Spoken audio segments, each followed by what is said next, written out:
हाय दोस्तों, नमस्ते, प्रणाम। मैं पूजा उपाध्याय अपने यूट्यूब चैनल में आप सभी का स्वागत अभिनंदन करते हुए बहुत प्यारा सा बहुत पुराना गारी गीत है।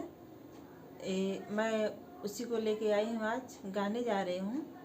तो प्लीज़ आप लोग सुनिए, पूरा सुनिए। बहुत अच्छा गारी गीत है, पारिवारिक गारी गीत है, कोई भी सुन सकता है।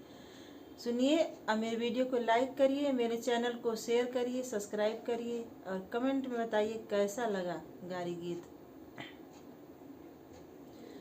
चित्त केरो चौकी चंदन केरो पीढ़ा, चित्त केरी चौकी चंदन केरो पीढ़ा, तापरे लाल पधारी लाल रौर विजया करी।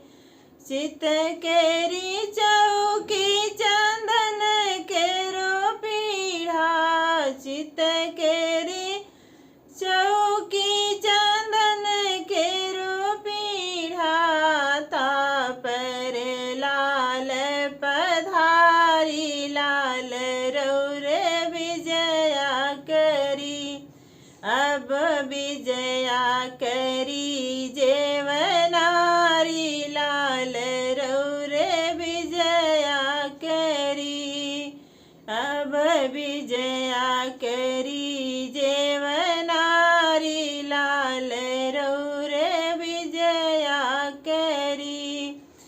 तू हो लला सिर ताज हमारे, तू हो लला सिर ताज हमारे, हम सब दासी तुम्हारे लाल रौर विजया करी। हम सब दासी तुम्हारे लाल रौर विजया करी। अब विजया करी जेवनारी लाल रौर विजया करी।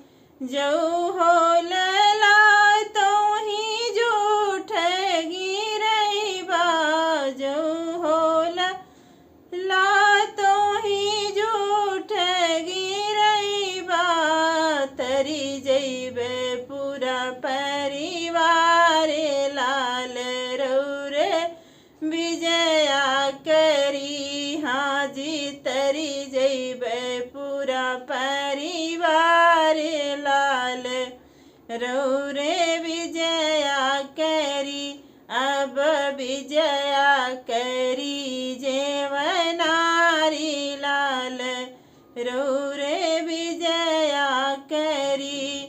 चित्त केरो चौकी चंदन केरो पीढ़ा, चित्त केरो चौकी चंदन केरो पीढ़ा, तापरे लाल पधारी लाल रौर विजया करी।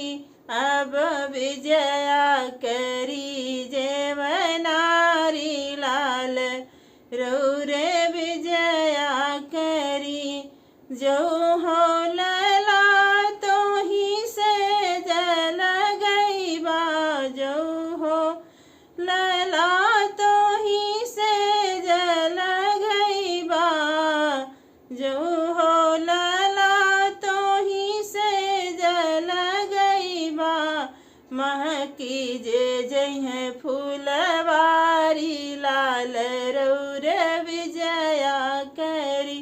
अब विजया करी जेवनारी लाल रौर